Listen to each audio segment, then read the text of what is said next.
오늘 말씀의 제목은 복 있는 사람, 복 있는 사람 이런 제목으로 하나님 말씀을 함께 나누도록 하겠습니다. 성경 말씀 중에 가장 오해를 하거나 오해를 많이 하고 또 왜곡되는 말씀 중에 하나가 여호수아 1장 9절의 말씀일 것입니다. 거기 보면은 우로나 좌우로나 치우치지 말라, 그리하면 네가 어디로 가든지 형통하리라, 이런 말씀이 있습니다. 근데 한쪽에 치우치지 말아라, 소위 중용을 지켜라, 어느 한편의 주장에 치우치지 말고 그냥 중간 지점에 있어라, 이런 식으로 엉터리 해석을 하는 것입니다. 이 말씀은 이 구절을 방금 읽은 그 말씀을 감싸고 있는 앞뒤 말씀만 보아도 그런 의미가 절대로 아니라는 것을 우리가 쉽게 알 수가 있습니다. 여호수아 1장 7절과 8절 말씀을 보면은 오직 강하고 담대하여 나의 종 모세가 내게 명령한 그 율법을 다 지켜 행하고 우로나 좌로나 치우치지 말라, 그리하면 어디로 가든지 형통하리니 이 율법책을 내 입에서 떠나지 말게 하며 주야로 그것을 묵상하여 그 간에 기록된 대로 다 지켜 행하라, 그리하면 내 길이 평탄하게 될 것이며 내가 형통하리라. 아멘. 즉 우로나 좌로나 치우치지 말라는 이 말씀은 하나님의 말씀만을 똑바로 보고 그 말씀대로 살아야 너의 인생이 좌로나 우로나 비틀거리며 흔들리지 않는 그런 평탄하고 형통한 삶을 살 것이다, 이런 의미의 말씀입니다. 즉 이 우로나 좌로나 치우치지 말라, 이 말씀은 중용을 지키며 살아라, 중간만 지키며 살아라, 이런 의미의 말씀과는 전혀 다른 의미의 말씀인 것입니다.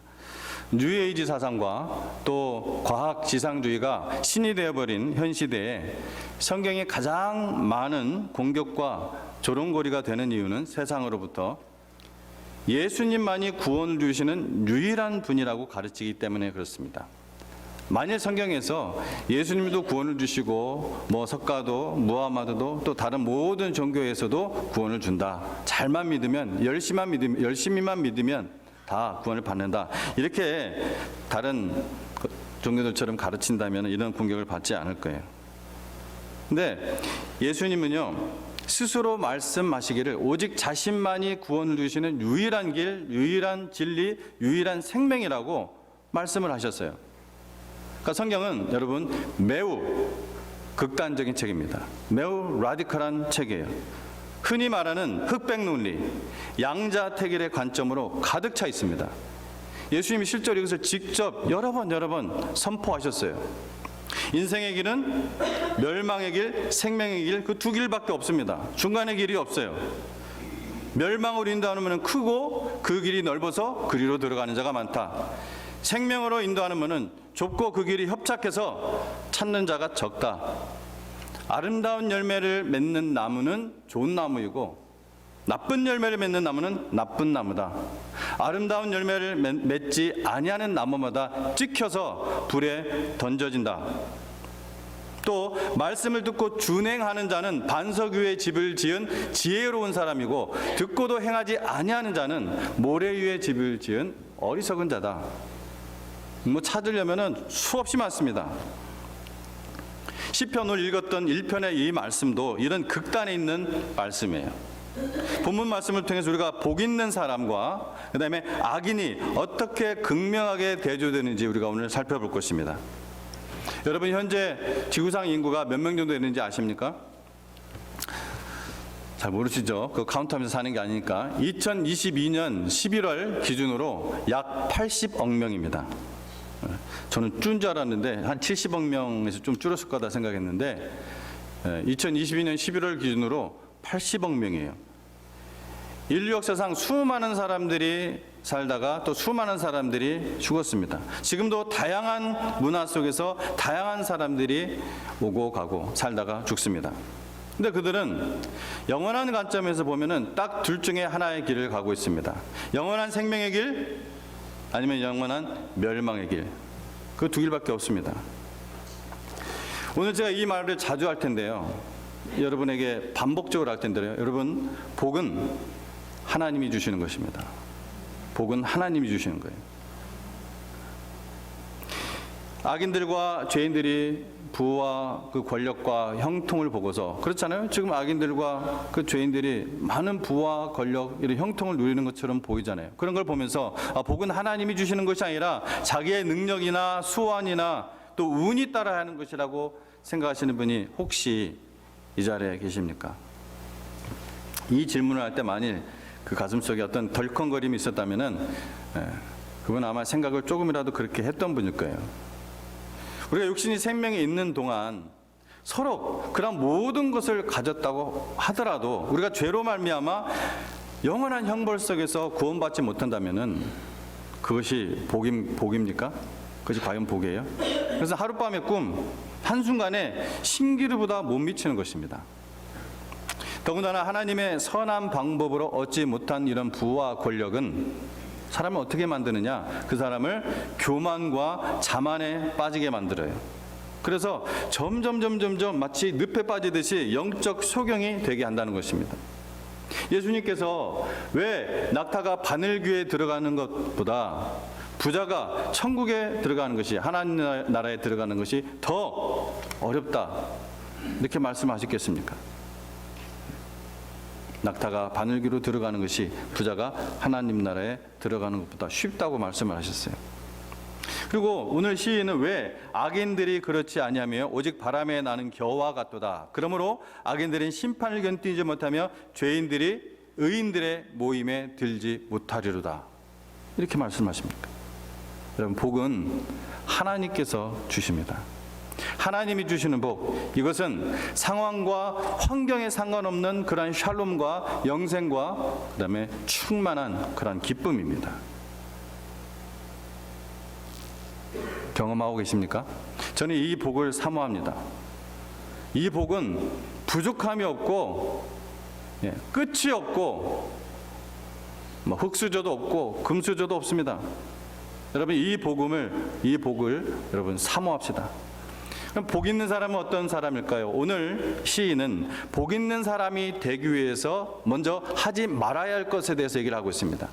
물론 존재에 대해서 얘기를 하고 있지만 그 말씀 우리가 뒤집어 보면은, 그럼 복 있는 사람이 되기 위해서 하지 말아야 될 것이 무엇인가? 1절 말씀에 복 있는 사람들은 악인들의 꾀를 따르지 아니하며 죄인의 길에 서지 아니하며 오만한 자의 자리에 앉지 않는다. 아멘. 복 있는 사람들은요, 악인들의 꾀를 멀리하는 사람입니다. 여러분, 복 있는 사람이 되려면은 그 환경도 잘 선택해야 됩니다. 하나님의 진리의 말씀, 복 있는 말씀이 가득한 곳에 있어야 됩니다. 친구도 잘 선택해야 됩니다. 사람은 누구나요, 저를 비롯해서 우리가 구원을, 하나님의 용서함과 구원을 받았지만 주님 나라, 영원한 하나님의 그 나라 들어가기 전까지는 우리 안에 죄성이 있어요. 그것 때문에 우리가 성화의 삶이 필요하죠. 그래서 죄성이 있기 때문에 이 선한 것보다 악한 것의 영향을 받기가 쉬워요. 1절에서 세 가지 동사가 아주 중요한데요. 따르다, 그다음에 서다, 그다음에 앉다, 이 세 가지 동사가 나옵니다. 1절에. 근데 대부분의 주석서에서 언급하고 있는 것인데요. 이것은 죄의 점진성, 그러니까 점점 이 죄가 더 커지는 그 단계를 보여준다고 합니다. 처음에는 죄와 악을 그냥 따르다가 수동적으로 그것과 함께 계속 서 있는 거예요. 그러다가 어떻게 합니까? 털썩 함께 앉아서 그냥 그 주저앉아버려서 완전히 죄악을 저지르는 그런 사람이 되는 단계를 말한다는 것입니다. 이것을 윤리적인 용어로 슬리퍼리 케이스라고 합니다. 슬리퍼리 케이스. 그러니까 여러분, 무슨 말이냐면은, 여러분 미끄럼틀 타보셨죠? 미끄럼틀 타면 처음에는 이렇게 약간 밀어야 쑥 내려가잖아요, 그죠? 그러니까 처음에는 잘 안 내려가다가 한번 딱 내려가기 시작하면은 가속이 붙어가지고서 쌩 하고 내려갔잖아요. 바로 우리가 그렇다는 거예요. 미끄러지면은 멈출 수 없이 쭉 내려오는 거예요.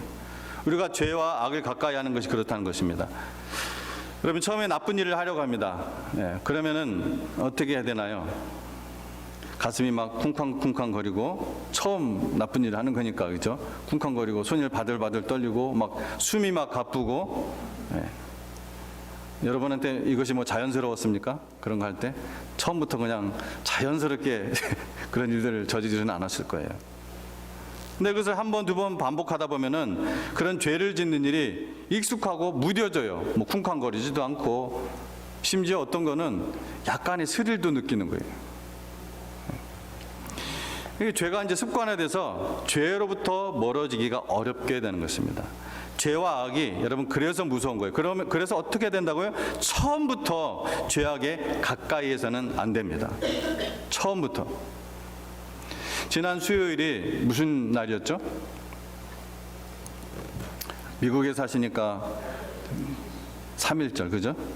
지난 수요일이 3.1절이었습니다. 사실은 제가 3.1절 메시지를 준비하다가 이 말씀을 우리 선택을 한 건데, 지난 수요일 3.1절이었어요. 1919년 3월 1일 일제로부터 우리나라의 주권을 회복하기 위해서 총각칼을 든 것이 아니라 태극기를 높이 들고 유관순 열사를 비롯해서 수많은 전국에 있는 우리 온 국민이 일본의 그 총칼에 피를 흘리면서 대한민국 만세! 대한민국 만세!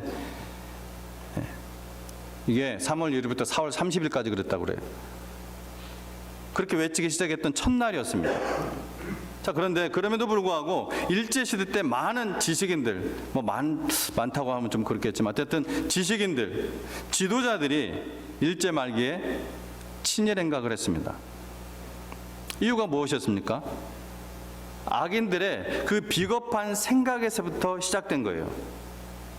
우리 민족은 독립할 수 없다. 우리나라가 독립적인 그런 나라면 좋겠지만 어쩔 수 없이 우리는 일본의 지배 아래에 살아야 된다. 그 생각부터, 그 비겁한 생각부터 시작된 거예요. 평범한 사람들이 그저 무섭고 떨리고 살려고 어쩔 수 없이 그런 것은 이해할 여지가 저는 있다고 봅니다. 하지만 지식인들이, 지도자들이, 많이 가진 자들이 나라를 팔아먹은 그런 것은 그들이 가지고 있는 그런 부와 기득권 놓치고 싶지 않은 거예요. 그리고 세계 정세에 대해서 악한 자들이 이 판단과 그 악한 자들의 그 꾀에 그 영혼을 판 것입니다. 악한 자들의 그 꾀를 따르고 그 길에 서고 그곳에 주저앉아 버린 거예요. 여러분, 복은 하나님이 주시는 것입니다. 복은 하나님이 주시는 거예요. 애국 지사들, 그 후손들이 고생을 참 많이 하시던데, 부모가 나라와 민족을 위해서 자기 생명을 바치고 그렇게 희생하고 전 재산을 드리고 했으면은, 그러면 후손들이 좀 잘 살았으면 좋겠는데, 죄로 물든 이 세상은 공평과 공의가 온전히 일어나지 못합니다.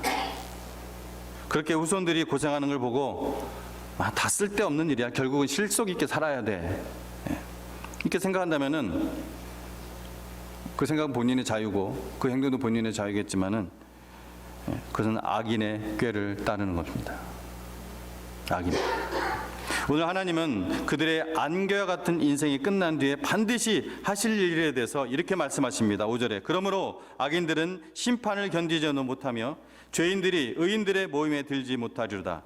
무릇 의인들의 길은 여호와께서 인정하시나 악인들의 길은 망하리로다. 아멘.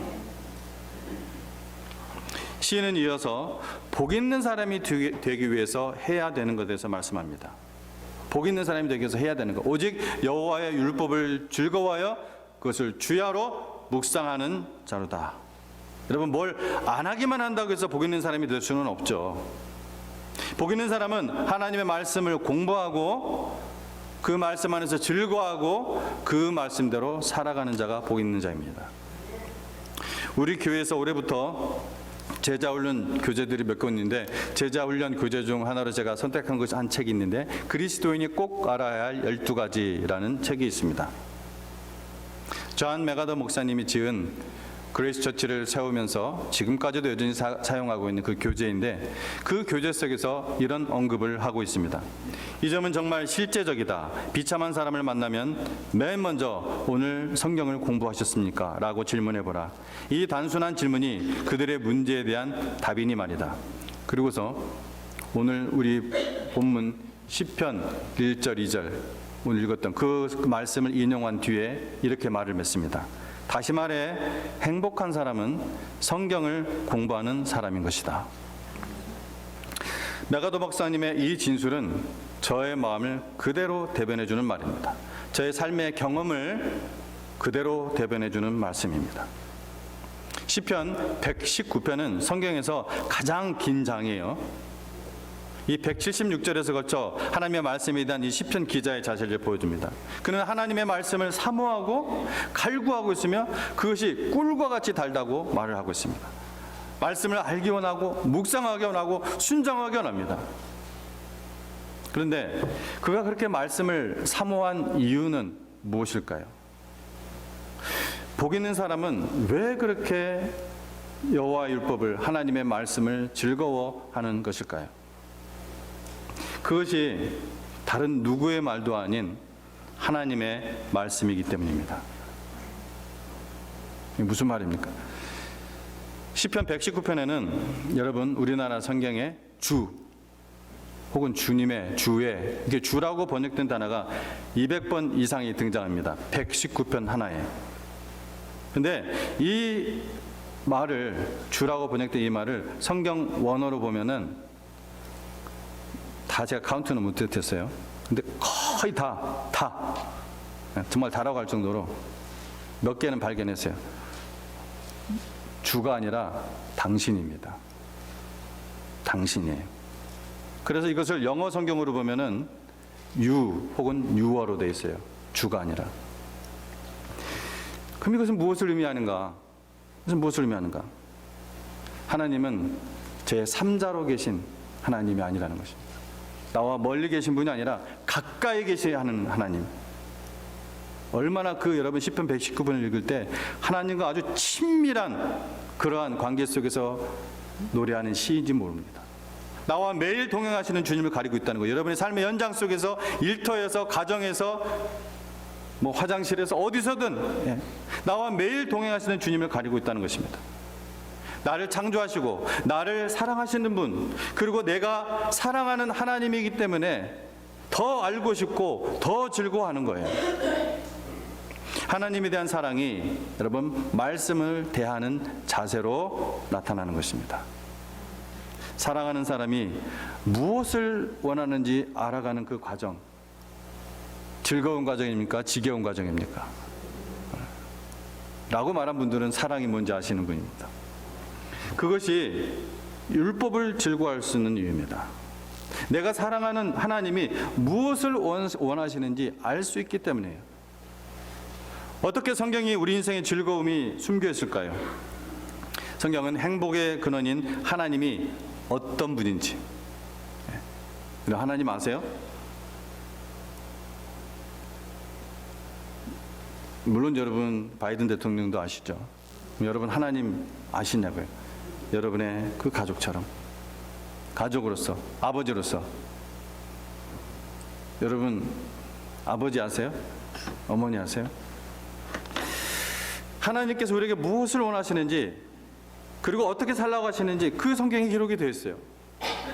우리로 하여금 하나님과의 관계를 끊게 만들고 불행하게 만드는 이 죄로부터, 그리고 이 죄로 뒤틀린 이 세상 속에서 우리가 왜 수고하며 살아야 되는지, 그리고 어떻게 우리가 구원된 그 삶을 이 땅에서도 맛보며 살 수 있는지, 어떻게 우리의 인생이 영원한 곳에 플랜팅하는 그런 삶을 살 수 있는지, 또 때로는 우리가 넘어지더라도 다시 힘을 얻고 다시 하나님과의 관계를 회복하며 살 수 있는지, 이 모든 것이 바로 기록된 하나님의 말씀에 있는 것입니다. 그래서 마침내 에덴 동산에서 누렸던, 죄가 들어오기 전에 에덴 동산에서 누렸던 그 행복을 회복하게 되는 거예요. 물론 우리가 사는 세상은 하나님의 통치를 거부하고 있는 그러한 대적하는 곳이기 때문에 온전한 에덴의 회복은 일어날 수 없습니다. 하지만 그렇더라도 우리가 이 죄악된 세상으로부터 구원받은 하나님의 백성이기 때문에 그 맛을, 그 천국의 맛을 부분적으로나마 누리며 살 수 있도록, 그래서 그 부분적인 맛을 누리게 하는 것은 무엇입니까? 있다 그곳이, 이 말입니다. 여러분, 예수님의 제자들이 왜 다 도망갔다가, 예수님 십자가 달릴 때 다 도망갔다가 왜 갑자기 다 돌아와서 목숨 바치고 그들이 순교하며 주님의 복음을 전했습니까? 알면서도 그들은 본 것입니다. 여러분 보았습니까? 본 거예요. 이 모든 것이 이런 모든 삶을 살 수 있도록 해주는 보물책입니다. 성경책이. 장차 영원한 천국에 들어갈 때 성도들은 이 땅에서 그렇게 부분적으로 맛보던 행복을 영원토록 날마다, 그리고 똑같은 맛이 아니라 더 다양하게, 더 풍성하게 본다는 것입니다. 왜요? 하나님이 무한하신 하나님이기 때문에 그렇습니다.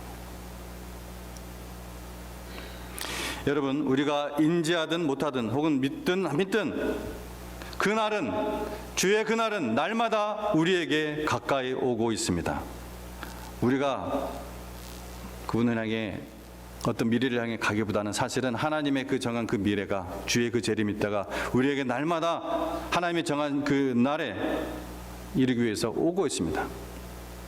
그래서 베드로후서 3장 9절 10절에 주의 약속은 어떤 이들이 더디다고 생각하는 것 같이 더딘 것이 아니라 오직 주께서는 너희를 대하여 오래 참으사 아무도 멸망하지 아니하고 다 회개하기에 이르기를 원하시느니라. 그러나 주의 날이 도둑같이 오리니 갑자기 만다는 것입니다. 우리의 잔머리를 알기 때문에 그날에는 하늘이 큰 소리 떠나가고 물질이 뜨거운 불에 풀어지고 땅과 그 중에 있는 모든 일이 드러나리로다. 아멘. 베드로는 어떻게 죽었습니까? 예수님을 3번이나 부인했던 이 베드로는 후에 예수님의 부활하신, 그리고 부활하신 후에 40일 동안 하나님의 나라에서 말씀을 가르치는 그 예수님을 보고 나중에 어떻게 죽었습니까? 성경에 나와 있지 않지만 사도들의 기록, 속사도들의 기록, 교회의 역사의 기록에 하면은 그는 십자가에 달려 돌아갈 때 나는 예수님처럼 돌아갈 자격이 없다. 나를 거꾸로 십자가에 매달려다오. 거꾸로 십자가에 매달려 죽었습니다. 본 겁니다. 본 겁니다. 자, 성도 여러분, 복 있는 사람은 첫째, 죄악을 멀리합니다. 그리고 둘째 뭐라고요? 밤과 낮으로 주야로 주의 율법을 즐거워하여 그것을 묵상하는 자로다. 명상하는 게 아닙니다. 묵상이라는 선 계속하면서 흥얼흥얼 읽으면서 그 말씀을 되뇌는 거예요. 그러면 우리에게 하나님께서 어떤 행복을 주실까요? 한 절만 볼게요. 3절 말씀입니다. 오늘 3절 말씀. 그는 시냇가에 심은 나무가 철을 따라 열매를 맺으며 그 잎사귀가 마르지 아니함 같으니 그가 하는 모든 일이 다 형통하리로다. 아멘. 자, 여기서 물론 하나님께서 우리의 세상의 일, 우리가 그리스도인들의 앞으로의 어떤 많은 일들, 그런 일들에 대해서 하나님께서 도우시고 또 우리에게 도움을 요청하라고 하나님은 말씀을 하십니다. 자, 그런데 여러분, 성경 말씀은 거기에 포인트가 있는 게 아니에요. 여기서 열매 했잖아요. 열매. 철을 따라 열매를 맺는다 했어요. 자, 이 열매는 어떤 열매라고 했죠? 제가 지난주에 어떤 열매라고 했죠? 가슴이 덜컹하십니까? 성령의 열매. 성령의 열매. 사업이 30배, 60배, 100배 확장한다는 얘기가 아니라 성령의 열매가 30배, 60배, 100배 맺는 그런 복을 받게 하신다는 거예요. 여호와 율법을 즐거워하고 묵상하고 죄악을 멀리할 때 그렇게 하시겠다는 거예요. 하나님이 영원한 하나님 나라에서 사용하는 능력, 그렇게 생각하면 돼요. 무슨 말이냐면, 여러분이 저도 처음에 성령의 열매 이렇게 했을 때 저한테 많이 와닿지 않았어요. 이게 좋지, 뭐 사랑과 희락과 화평과 어리참과 자비와 양선과 충성과 온유와 절제, 얼마나 참 좋을 거야. 나도 그렇게 살고 싶어. 나도 그렇게 될 거야. 제가 처음 신앙생활 할 때 이 성령의 열매 얘기했을 때 저도 그랬어요. 근데 뭔가 좀 멀리 있는, 나하고는 좀 그냥 어차피 천국에 갈 건데 뭐 그냥 대충 살면 되는 이런 생각이 한쪽 구석에 계속 나는 거예요. 근데 여러분, 제가 하나님을 알게 되고 하나님을 경험하고 하나님의 말씀을 보니까 그게 아니에요. 그게 아니에요. 오늘 여러분 잘 이야기를 들으시기 바랍니다. 굉장히 중요한 마지막 부분이. 자, 이게 아까 제가 뭐라고 했어요? 이 성령의 열매는 하나님 나라에서 사용하는 능력이라고 했죠. 능력치예요. 그게 무슨 말이냐면요, 여러분, 얼마 전까지 기승을 부렸던 코비드 후유증 한번 여러분 생각해 보면 돼요. 저는 그런 적이 없어서 모르겠는데 코비드 걸렸던 분들이 한동안 그 후유증으로 후각이나 미각을 잃은 분이 있었습니다. 그래서 아무리 맛있는 음식을 갖다 줘도 냄새로도 맛으로도 그 풍미를 누리지 못한다는 얘기를 들었을 때 저는 어떤 생각이 들었을까요? 안타까운 생각보다는 신기하다 이런 생각이 들어서 사실은 참 신기하다. 어떻게 그렇지? 예. 그런 생각이 드는 거예요. 그래서 심지어 저 선생님 나도 좀 경험을 해봤으면 하는 생각까지 들었어요. 이런 심지어 그런 생각까지. 신기한 건 참 제가 좋아하거든요. 그런 경험하지 못한 거. 근데 여러분 그래도 그것이 회복될 수 있어서 다행이지 계속해서 미각과 후각을 잃었다고 생각해 보세요. 지금 여기 여러분이 다 있는데 우리 좀 있으면 또 우리 애찬을 나눌 텐데 똑같은 음식을 맛있는 음식을 다 차려놓고 먹는데 그 사람은 냄새도 못 맡고 맛도 못 보는 거예요. 똑같은 음식인데 또 후유증의 중간에 있는 분들은 그런 분도 있더라고요. 좀 찾았는데 좀 중간 정도 돌아왔다 그런 얘기 하시더라고요. 조금씩 돌아오고 있다. 여러분 이게 굉장히 중요한 것입니다. 여러분 하나님께서 모든 성도들에게요 똑같은 환경과 똑같은 천국을 주십니다. 똑같은 천국을 주세요. 근데 그 천국을 누리는 능력은 그 누릴 수 있는 능력은 사람마다 달라요. 그것을 누릴 수 있는 능력치가 바로 성령의 열매입니다. 그것이 바로 성령의 열매예요. 제가 왜 이렇게 얘기할 수 있느냐? 성령은요 하나님 나라의 상급에 대해서 계속해서 말씀을 하고 있습니다. 천국에는 분명히 그 상급이 있다는 것을 성경 곳곳에서 말씀을 하고 있어요. 그러면 그 상급이 뭐 금면류관 은면 이런 거겠어요? 무겁기만 하지 그거 쓰고 다녀봐야 물질이 우리한테 무슨 소용이 있어요 그런 게?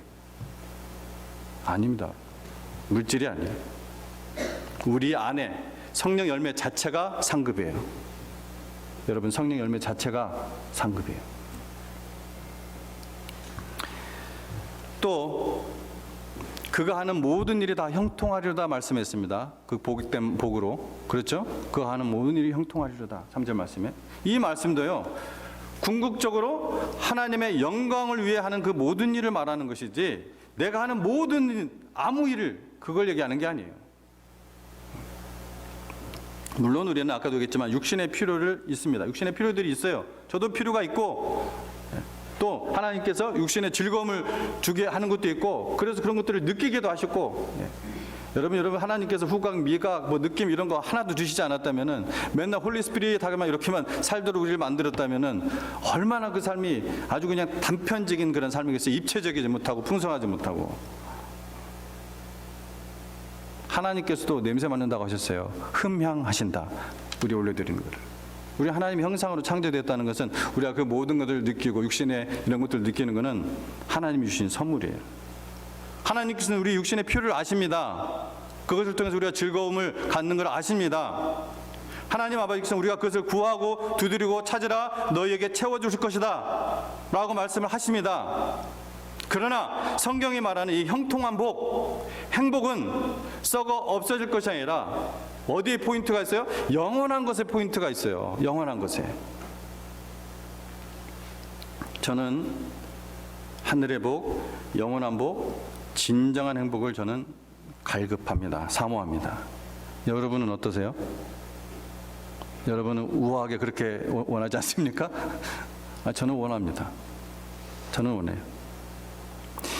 여러분도 저와 같이 하나님이 주시는 그 복을 정말 사모하시길 원합니다. 복 있는 사람이 누군가? 복 있는 사람이 되기 위해서 하지 말아야 할 것은 무엇인가? 뭐라고 했습니까? 악인의 꾀를 쫓지 아니하고 죄인의 길에 서지 아니하고 오만한 자의 자리에 앉지 않는 자가 복 있는 사람입니다. 또 복 있는 사람이 되기 위해서 해야 되는 것은 무엇입니까? 여호와의 율법을 즐거워하여 주야로 그것을 묵상하는 자로다. 여러분 오늘 본문 1절 2절 우리가 이 말씀대로 우리가 살기 원합니다. 살겠습니다. 이런 헌신의 마음으로 함께 읽고 마치겠습니다. 오늘 본문 1절, 2절, 시편 1편 1절, 2절 찾으신 분들 같이 읽도록 하겠습니다. 시작. 복 있는 사람은 악인들의 꾀를 따르지 아니하며 죄인들의 길에 서지 아니하며 오만한 자들의 자리에 앉지 아니하고 오직 여호와의 율법을 즐거워하여 그의 율법을 주야로 묵상하는도다. 아멘.